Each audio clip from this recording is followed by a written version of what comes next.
Graças e paz, igreja, tudo bom com vocês? Para mim é um motivo de muita alegria estar aqui com vocês, né?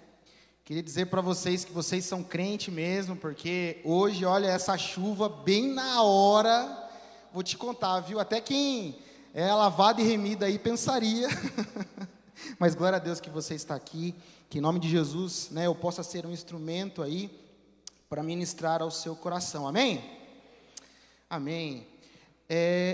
Eu vou ler, né, o texto bíblico aqui, já vou passar para vocês, mas antes eu queria fazer uma introdução, né? Se eu fosse dar um título para essa ministração, eu colocaria o título, é tempo de guerrear. E quando, né, a gente vai falar de guerra, nós vamos falar assim de realmente batalhas, tem um personagem, né, uma pessoa da Bíblia que me inspira muito, que é o rei Davi. Quantos aqui conhecem o rei Davi? Eu, como fui criado, né, dentro de um berço cristão, eu na escolinha aprendia esses personagens básicos, né, Davi que matou Golias, aí tinha, vamos dizer assim, Sansão, tinha Jonas lá que foi engolido pela baleia, e depois quando você cresce você entende que é um grande peixe, e por aí vai. E quando, né, eu estava refletindo nessa palavra, toda vez que eu venho no culto de terça-feira, não sei você, eu penso o seguinte, eu vou lá porque eu quero realmente tomar posse da minha vitória, eu quero dar uma renovada, para eu ter uma semana abençoada, para eu receber algo do Senhor, né, receber uma dose de ânimo, de força.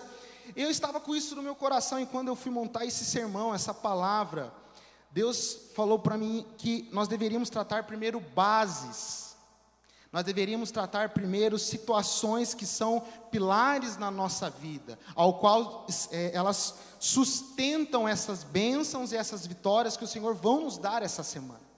E quando nós falamos de Davi, eu gosto muito de ressaltar, né, essa breve história de Davi, que Israel, né, quando tinha Eli, que era o sacerdote que naquela época comandava ali Israel com seus filhos estavam ali totalmente desaprovados pelo Senhor, numa situação deplorável, e Deus realmente castiga a casa de Eli.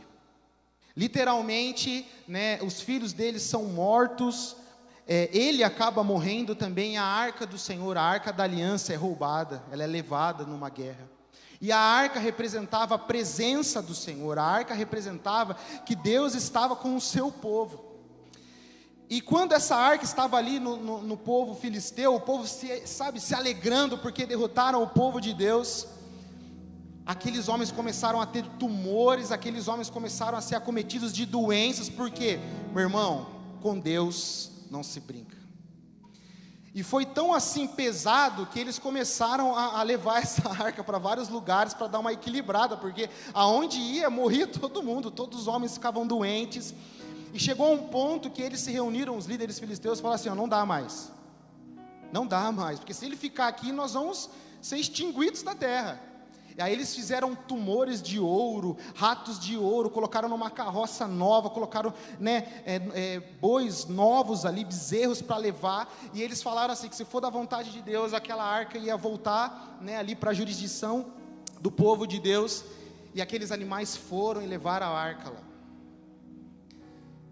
E após isso, né, esse período, eu quero ressaltar isso, que o povo de Deus, ele tinha sido literalmente corrigido, humilhado. Ele tinha sido realmente, exortado por Deus. E nasce então Davi. Davi, um jovem simples que cuidava de ovelha, né, o último dos filhos, né, de 8 filhos, ele era o 8º.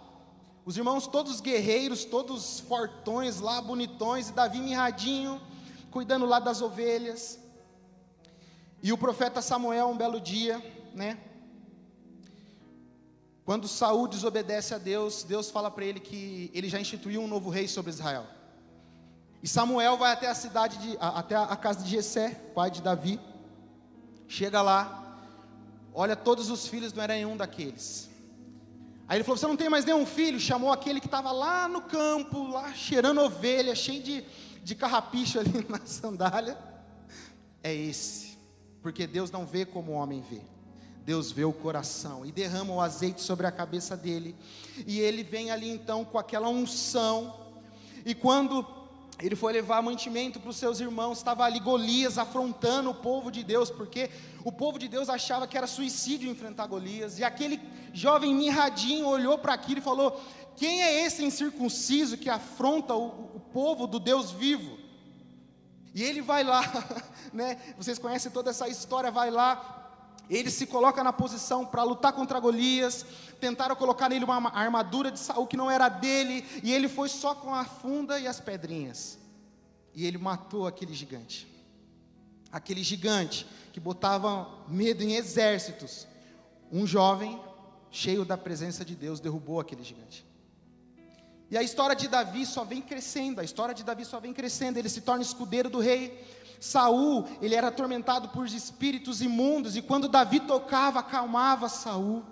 E Davi ali ao lado dos guerreiros, ao lado do rei, aprendendo, sabe, vendo como que se governa, vendo como que se lidera, vendo como que, enfim, participa de batalhas. Davi começou a crescer, enfim, se tornar um valente, um guerreiro renomado, a qual as pessoas tinham prazer de seguir ele. Davi era um homem tão destemido, que uma vez Saul, para realmente querer prejudicar Davi, disse assim: você quer se casar com a minha filha Mical? Ele: sim, quero fazer parte da família do rei. Então vai, traga para mim 100 prepulsos de filisteus. Irmãos, se você não sabe, para trazer um prepulso é um trabalho, imagina assim. E Davi foi, matou 200 homens, junto com seus homens, e trouxe 200. Quando Davi chegava na cidade após as guerras, e a vitória era dele e do povo de Deus, as pessoas cantavam assim: Saul matou 1000, mas Davi matou 10.000. E aquilo começou a despertar um certo furor em Saul, porque eu sou o rei, eu que governo esta nação. E Davi, sabe, sempre crescendo, sempre avançando. Saul, com aquele sentimento ruim no coração, começa a perseguir Davi. E quando ele começa a perseguir Davi, por diversas vezes Davi teve a oportunidade de matar Saul, mas Davi preferiu não fazer isso, porque Davi sabia que Saul tinha sido ungido, e se Deus instituiu ele, Deus iria tirar. Então, irmãos, eu quero ressaltar para vocês alguns pontos da história de Davi.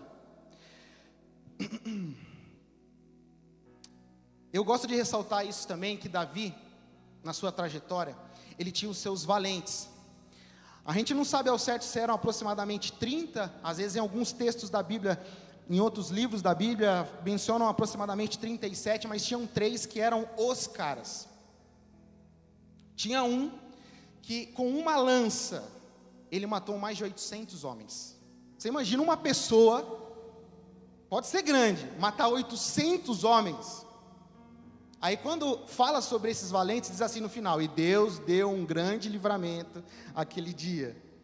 O outro, quando ele estava ali no campo, os soldados fugiram, ficou ele sozinho. Em vez dele fugir, ele foi para cima com uma espada. A Bíblia diz que ele matou tantos soldados naquele dia, que a espada grudou na mão dele. E quando o terceiro seria aquele que defendeu o campo de lentilhas, ao qual ninguém dava valor, ele foi lá, derrotou todos os soldados que assolavam aquela região, e Deus deu a vitória para eles. Eu quero trazer para vocês a menção que Davi era um homem de Deus. Davi foi se não foi o único, um dos poucos ao qual era um homem segundo um coração de Deus, um homem que vivia vencendo, um homem que aonde chegava, os gigantes caíam, as batalhas eram acirradas, e ele vencia, e o povo de Deus vencia. Foi uma época onde, através de um homem, Deus restaurou a honra do seu povo. Deus restaurou a honra daquele povo que estava caído. Irmãos, eu quero ressaltar uma coisa para você, uma frase, que ela diz assim: tempos difíceis geram homens fortes. Tempos fáceis, homens fortes geram tempos fáceis. E tempos fáceis geram homens, agora confundi, Jesus, fracos. Eu quero dizer para você o seguinte: que nós estamos vivendo na nossa geração. Quando nós aceitamos a Jesus, os seus pais, os seus avós, enfim, eu tenho uma referência dentro de casa dos meus avós e dos meus pais serem homens e mulheres de oração. Homens, eu lembro da minha avó quando ela ia dormir em casa, que ela morava em outra cidade, ela acordava às 5 horas da manhã, dobrava o seu joelho na cama e até meio-dia ela orava. Irmãos, eu nunca mais vi isso. Eu nunca mais vi pessoas que têm prazer de estar na presença de Deus como eu via antigamente. Pessoas que amavam adorar, que amavam orar, que amavam, honrar o seu Deus. E essas pessoas desbravaram um caminho para mim e para você, que hoje o que nós colhemos de receber, essa presença de Deus, essa graça, foi porque muitos homens e mulheres pagaram o preço. E glória a Deus por isso, mas a pergunta que eu quero fazer para vocês essa noite: o que será da próxima geração? O que será dos seus filhos? O que será dos seus netos? Eu pergunto para você, será que eu e você, nós estamos tendo essa vida realmente de desbravar, de lutar, de interceder pela próxima geração? Será que nós estamos íntimos num relacionamento profundo com o Senhor, ao qual a próxima geração está coberta, está protegida por homens e mulheres que têm uma aliança com Deus? Eu gostaria que você abrisse sua Bíblia comigo em 2 Samuel 11, nós vamos ler do 1 ao 11.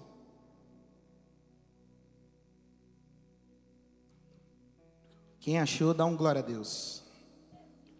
Quem ainda não achou, diga carisma. O Fábio já até olhou para mim assim, carisma. Amém, meus irmãos? Vou passar a ler aqui. Decorrido um ano, no tempo em que os reis costumavam sair para a guerra, Davi enviou seus oficiais, Joabe, seus oficiais e todo Israel. Eles destruíram os filhos de Amon e sitiaram a cidade de Rabá. Mas Davi ficou em Jerusalém. Uma tarde, Davi se levantou do seu leito e andava passeando no terraço do palácio. Dali viu uma mulher que estava tomando banho, ela era muito bonita. Davi mandou perguntar quem era, disseram-lhe, é Betseba, filha de Eliã, a mulher de Urias, o heteu. Então Davi mandou mensageiros que a trouxeram e ela veio, e ele se deitou com ela. Ora, Betseba tinha acabado de se purificar da impureza da menstruação, depois ela voltou para casa. A mulher concebeu e mandou dizer a Davi, estou grávida. Então Davi enviou mensageiros a Joabe dizendo, mande-me Urias, o heteu, e Joabe mandou Urias a Davi. Quando Urias chegou, Davi perguntou como estava Joabe, como se achava o povo ia à guerra. Depois Davi disse a Urias, vá para casa e descanse. Urias saiu do palácio real e logo saiu atrás dele um presente do rei. Porém Urias dormiu junto ao portão do palácio, com todos os servos do seu senhor, e não foi para casa. Relataram isso a Davi dizendo, Urias não foi para casa. Então Davi disse a Urias, você não vem de uma viagem, por que não foi para casa? E Urias respondeu, a arca de Israel e Judá ficaram em tendas. Joabe meu senhor e os servos do meu senhor estão acampados ao ar livre. Como poderei eu ir para casa, comer e beber e me deitar com a minha esposa? Juro pela vida do rei que não faria tal coisa. Irmãos, esse texto Deus falou muito ao meu coração. A primeira coisa que o Espírito Santo ministrou no meu coração é que nós estamos realmente num ambiente de descanso quando está havendo uma guerra. Nós estamos realmente dentro dos nossos palácios confortáveis, dentro da nossa vida confortável, quando existe uma guerra acirrada sendo travada lá fora.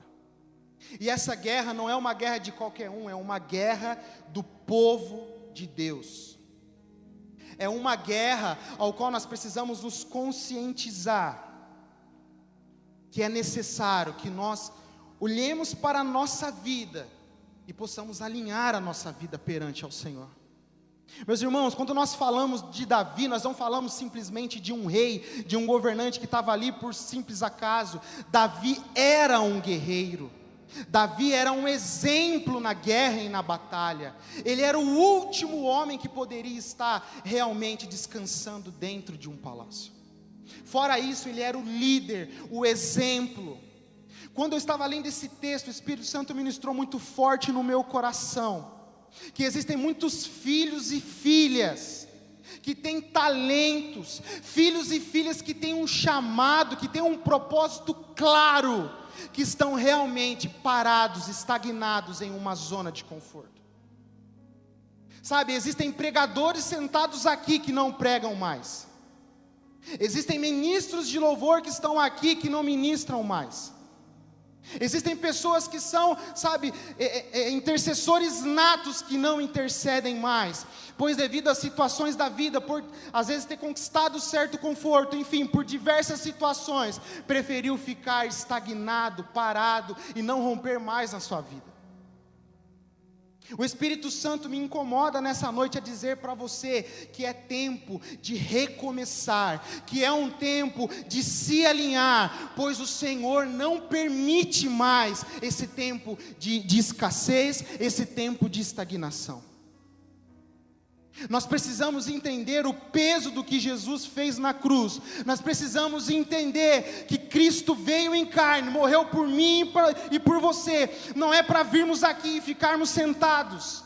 Não é para virmos aqui e simplesmente erguermos a mão na hora do louvor. Não é para virmos aqui e simplesmente ofertar. É uma vida de devoção e sacrifício ao Senhor. Não é sobre o meu palácio, não é sobre as minhas batalhas pessoais, é sobre a batalha que está acontecendo no mundo espiritual. Pessoas estão se matando neste momento, pessoas estão tendo crise de ansiedade, estão afundadas na depressão, nas drogas, e nós estamos atolados dentro da nossa zona de conforto. Aonde esse conforto na vida daquele que tem um propósito se torna uma prisão.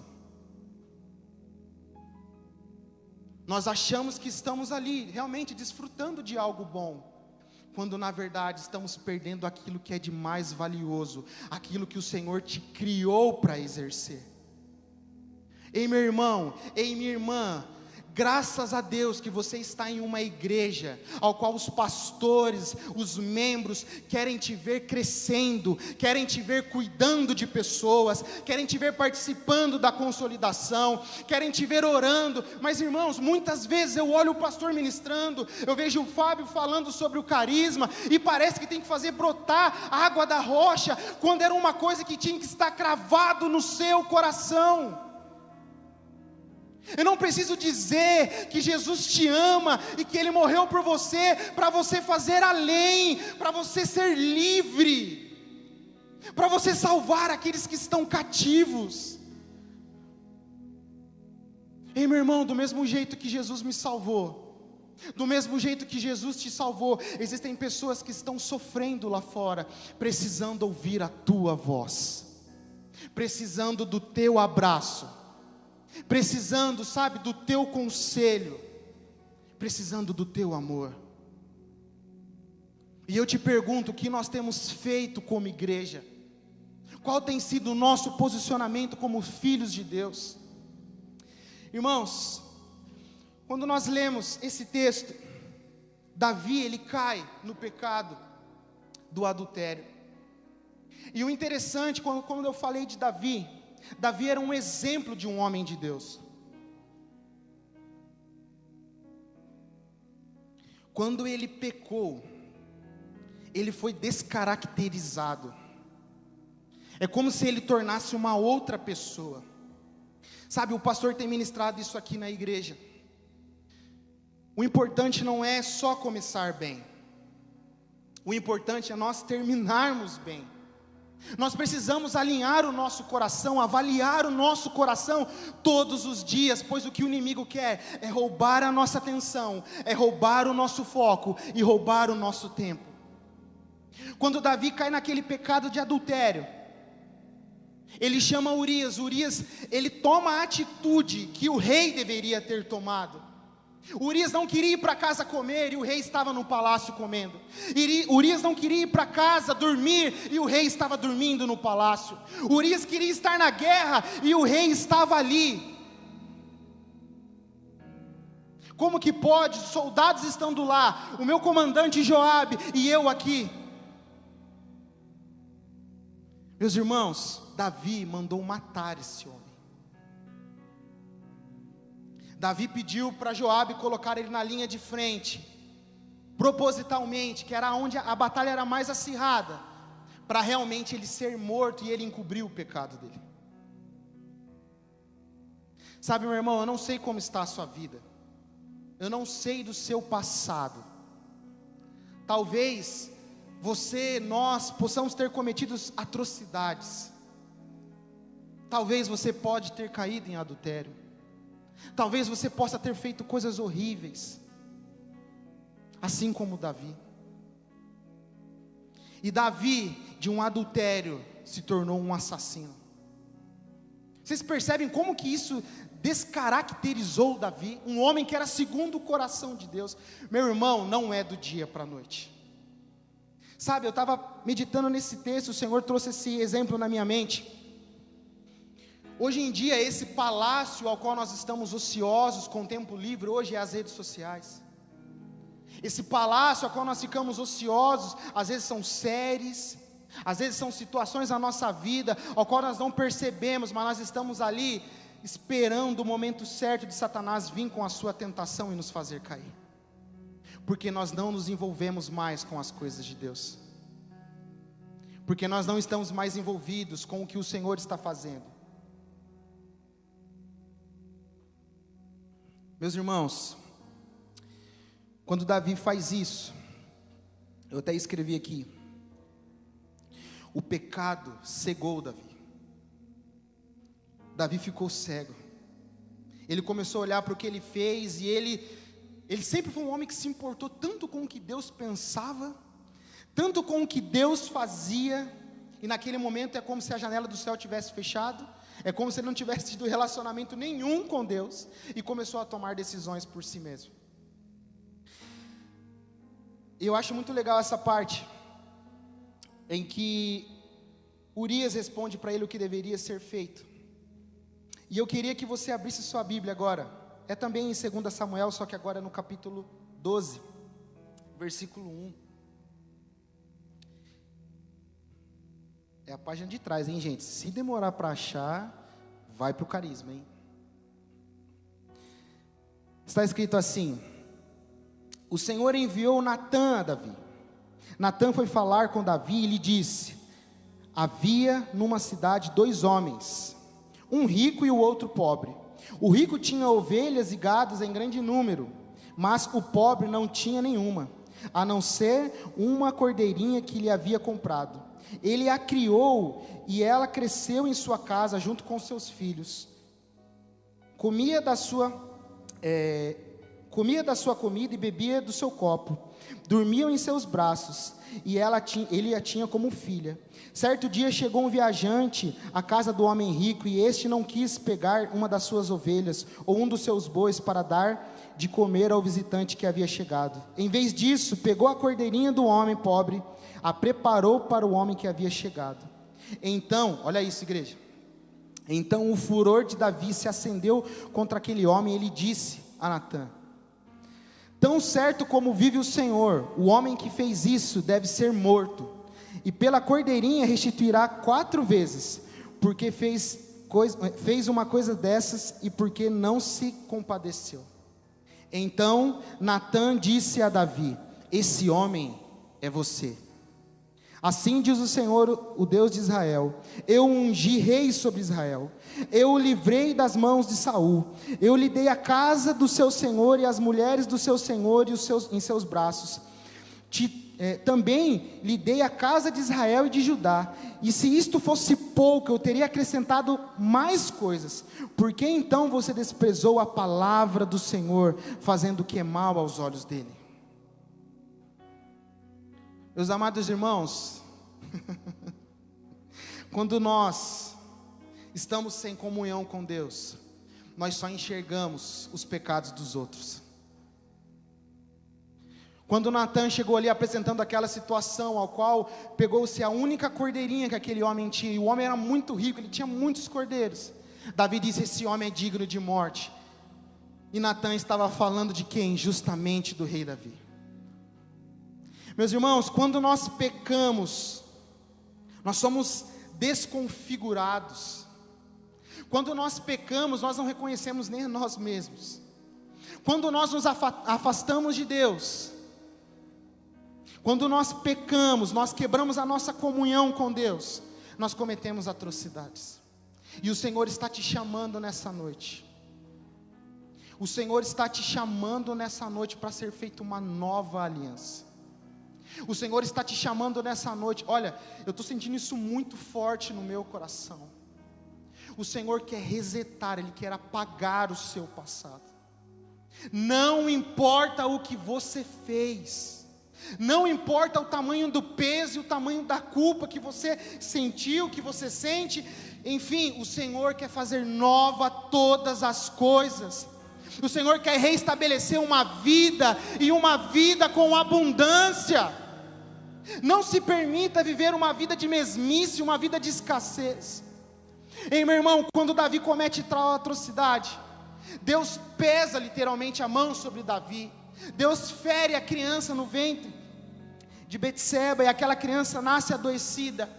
Davi, ao mesmo tempo que recebe aquilo, ele coloca o seu rosto no pó, o seu rosto no chão, não se alimenta. Ele começa a clamar pela vida daquela criança, pedindo perdão ao Senhor, pedindo misericórdia ao Senhor.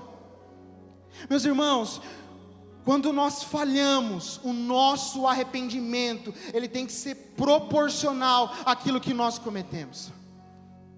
Sabe, você precisa ter um tempo literalmente de renúncia e arrependimento aos pés do Senhor. Nós precisamos, quando eu falo você, eu incluo a mim mesmo.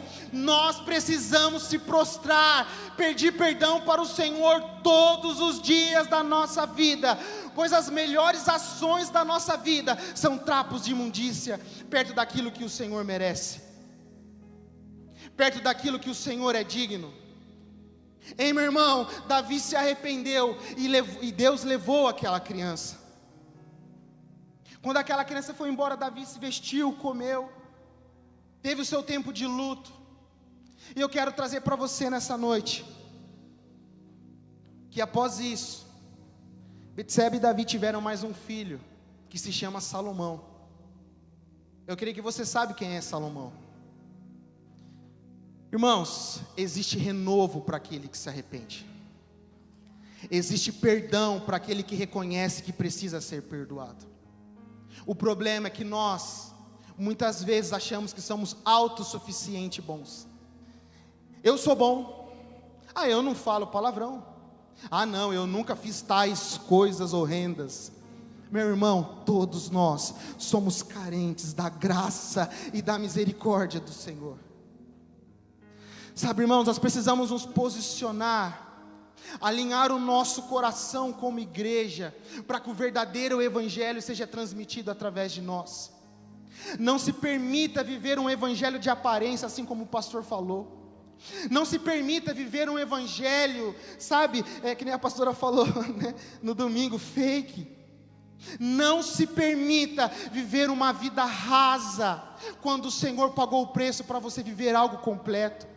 Quando o Senhor pagou o preço para você viver a plenitude da presença do Espírito Santo. Ei, através da sua vida, pessoas serão curadas, casamentos serão restaurados, pessoas serão libertas de vício, pessoas serão libertas da prostituição. Ei, meu irmão, para aqueles que estão no mundo, a palavra de Deus é loucura, mas para nós que somos filhos de Deus, é o poder de Deus sobre essa terra. Meu irmão, se posicione como um homem de Deus. Minha irmã, se posicione como uma mulher de Deus.